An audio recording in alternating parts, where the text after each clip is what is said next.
Well, today we're engaging in one of the activities that I'm really good at, something that I'm so excited about here at Williamsburg: shopping.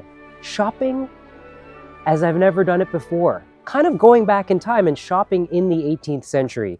I didn't know this was possible, and this might be a bit of a problem because I've had a peek at a couple of these places, and there are a lot of things that I think I need to take back to New York. Let's start here at the William Prentis store, a shop that dates back to 1739.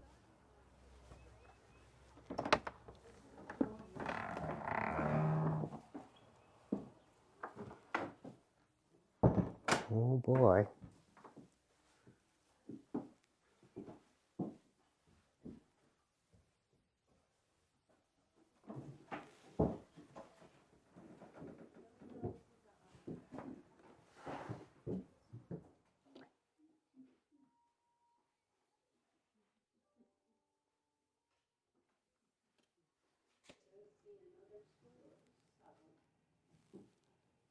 Sometimes food spins around, you do the other side. Wow. Amazing, isn't Beautiful. it? I know. I would say it probably would work better than.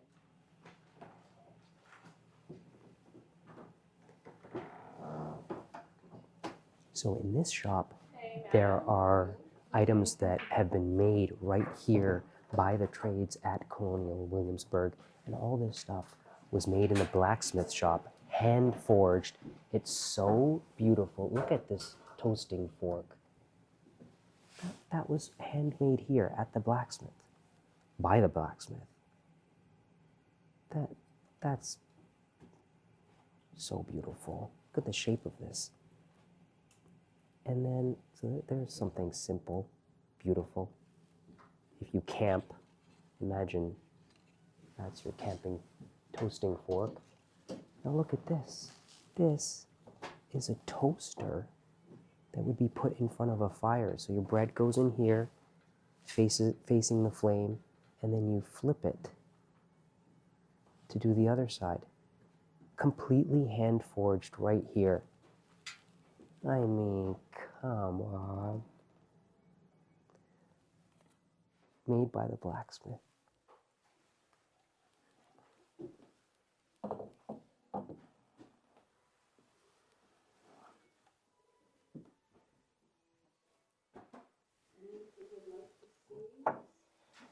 Now, these ceramics are made, the sort of the style of this is called Mocha ware, 18th century. It's like these are reproductions of a very popular type of ceramic at the time. And I've only seen like original examples. I didn't even know that you could get reproduction Mocha ware. It's so beautiful. It's made in the States, made in America, handmade. This is my danger, is that I want to take all of this home. There's large mugs, there's bowls, Mocha ware bowls. Look at these bowls.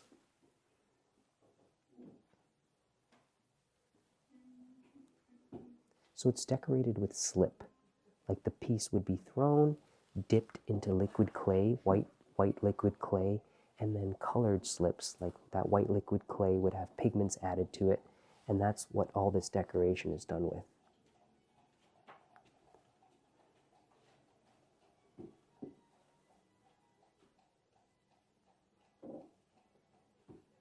It's all hand done.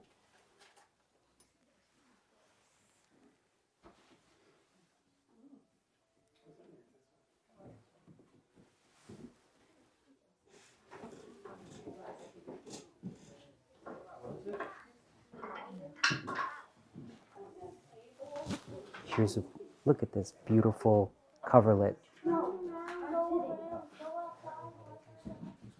Woven in the weaver shop right here at Williamsburg. That's beautiful.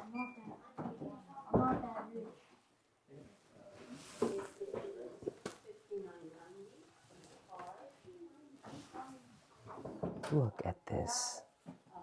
egg basket. Hand woven. Oh, I think that is so beautiful. Really good doing it. He sat back in the corner and everybody got a little piece of paper. We had them write their name all over, just by writing their name, scratching carrying the paper, ink on their hand. Welcome, how are you? Now, if you're not as adventurous as I am and not willing to dip 100 candles in your barn twice a year, look what they have. Those are beautiful. This is actually, I didn't know about this, but bayberry candles made from the wax of the berries of the bayberry shrub. I had no idea. Like all natural. Beautiful. Come in a little box. Here's some beeswax candles, hand dipped. Let's see. These are a lot cheaper than Rajiv's candles at Rajivsurendra.com. So, highly recommended.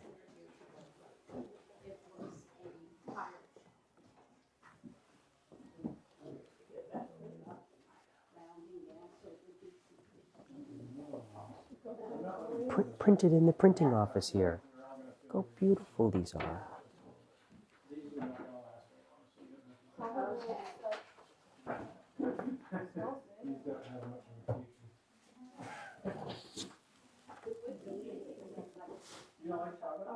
The Virginia Gazette.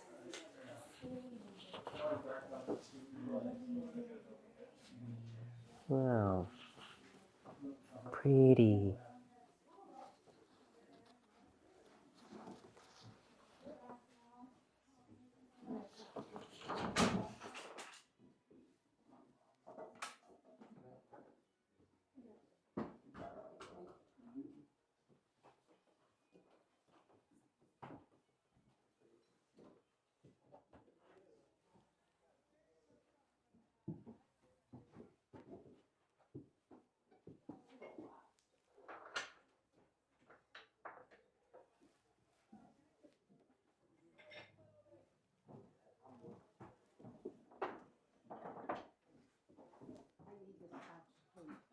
People just bought some of the papers.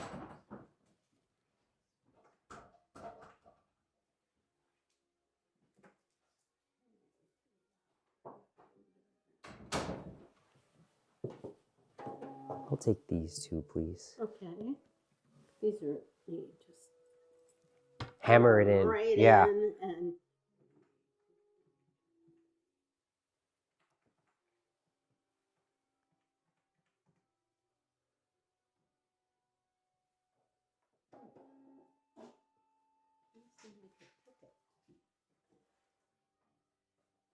it says amount due.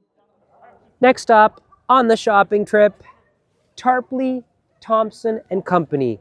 Fabric, patterns, sewing notions, needle cases, sampler kits, shoe buckles, shoes, hats. Again, going to be a major problem for the pocketbook. Very dangerous business this is, shopping in Williamsburg. Because I like to buy things. Hello. Hello. How are you today? Good, how are you? Well, thank you.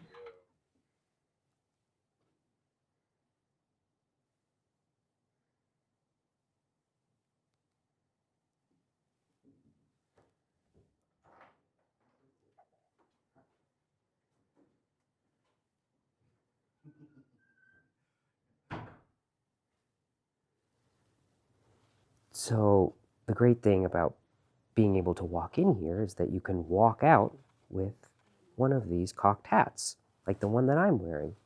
And I learned from being fitted for my costume that there was this sort of avant-garde practice by certain people that were using the hat to shield their eyes from the sun.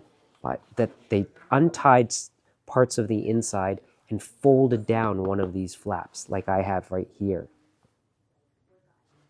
And guess what? So this hat starts off like this cocked hat starts off like that, just a round brim and a round crown. And then what, you know, the term for doing this to it is it got knocked up. Knocked up. Knocked up cocked hat. The 18th century. It's a very dirty place. So for me, you know, when I'm doing something sewing-wise that's very old-fashioned, I sometimes come across in books the notions that were used in the 18th and 19th centuries. And I did not expect to walk in here and see things like this. Horn. This is made of horn and it's a thread winder. You wind the thread around this because the thread at the time would come in skeins, not a spool, like this. And speaking of, this is silk chenille. Now I once had to source silk chenille, as one does, for my Tailor of Gloucester waistcoat. I had to go to Paris for that, to find pure silk chenille. I thought that was the only place they made it. Now I see it here at Colonial Williamsburg. I'm amazed. So if you were going to actually sew with this, you would unwind this onto here. You would be embroidering with this, but you would transfer it from here to here. Look at this beautiful thing. Bone. Okay, what else? Needle cases. Look at this. A wooden needle case.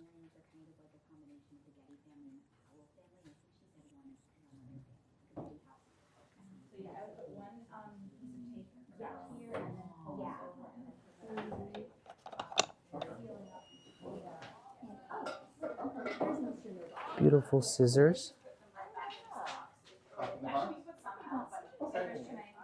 When one is in need of the accessories for an 18th century costume, there are certain things that are difficult to find, like stockings, silk stockings, stockings made out of silk.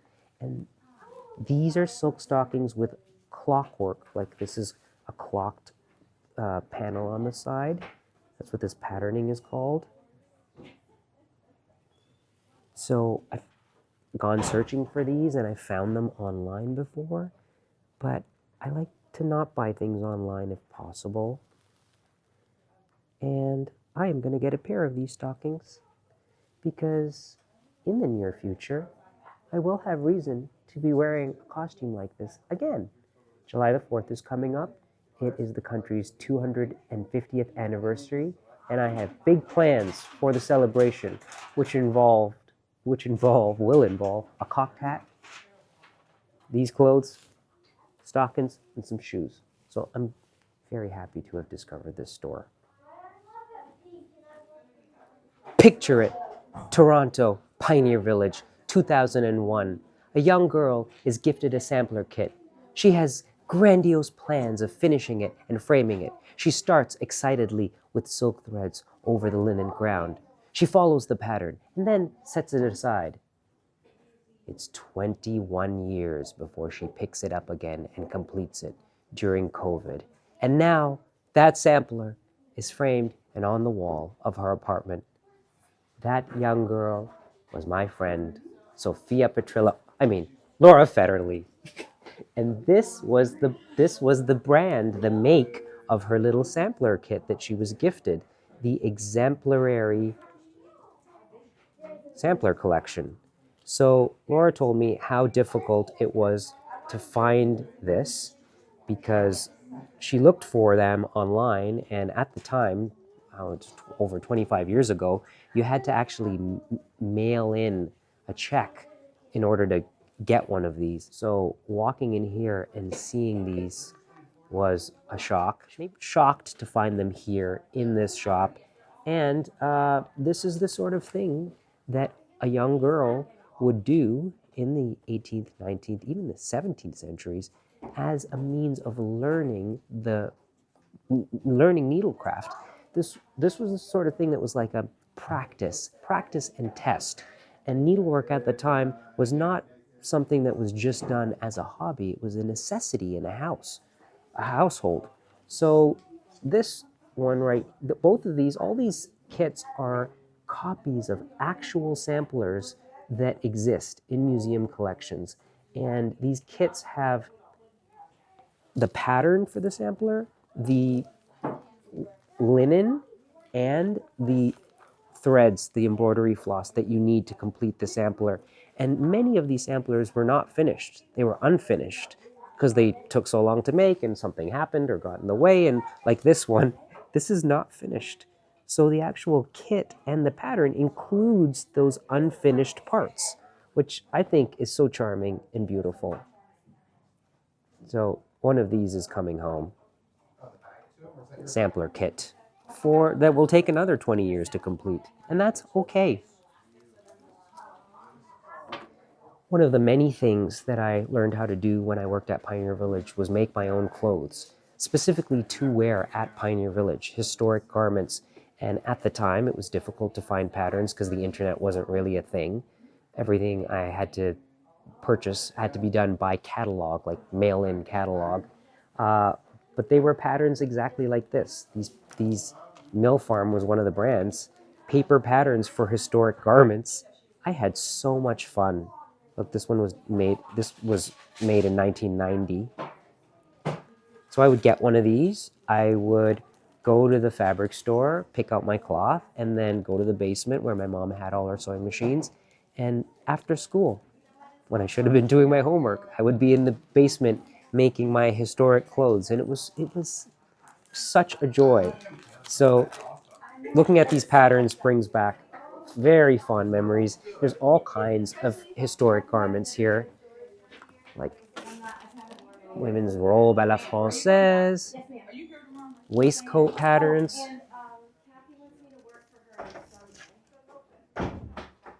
breeches. Fun. Thank you. Oh, no problem.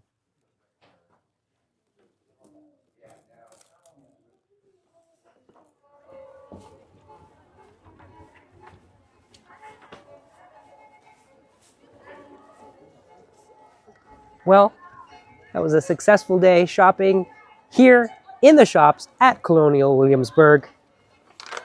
I'm a happy camper. It was just fun looking. It was inspiring seeing things so beautifully made today, inspired by pieces from the 18th century, in very niche products like those sewing notions in there. Fun. Okay, time to go have a cup of tea and practice my harp.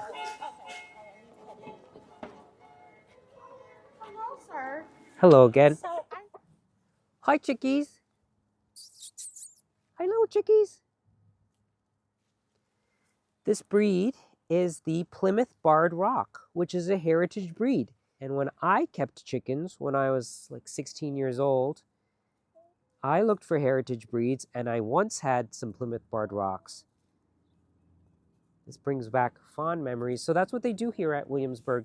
They have heritage breeds for the sheep and the chickens and the oxen. Chickens are just, they make you feel so peaceful, like keeping chickens. That sound, the sounds that they make and the way they move, just watching them. I encourage anyone that has a yard and that lives in a zone where you're allowed to keep chickens, or even if you live in a zone where you're not allowed to keep chickens, like I did when I was a kid, be bad and just do it. I was told that unless someone complains, you're fine. Build a little chicken coop in your yard and secure it. Make sure the wire goes like 3 feet under the ground so that things can't really dig and try to get in, because they will try. And have chickens and collect your fresh eggs every morning. They'll add so much to your life. Want some clover? Don't fight. There's enough for everybody.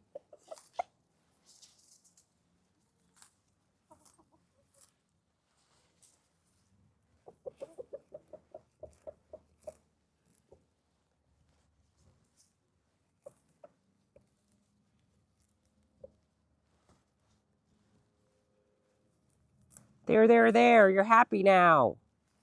Nice little chickies.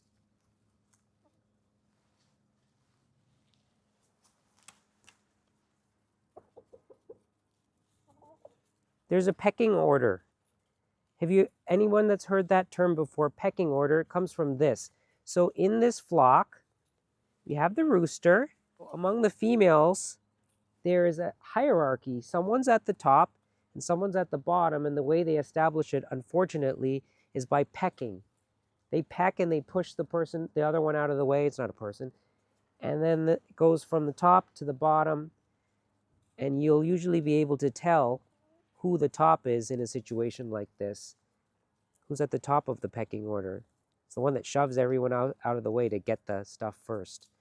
That's why when I was throwing the grass in, I made sure to throw it all around at the same time. Because that's the best way to try to make it fair for everyone. It's not only our species that's mean to each other.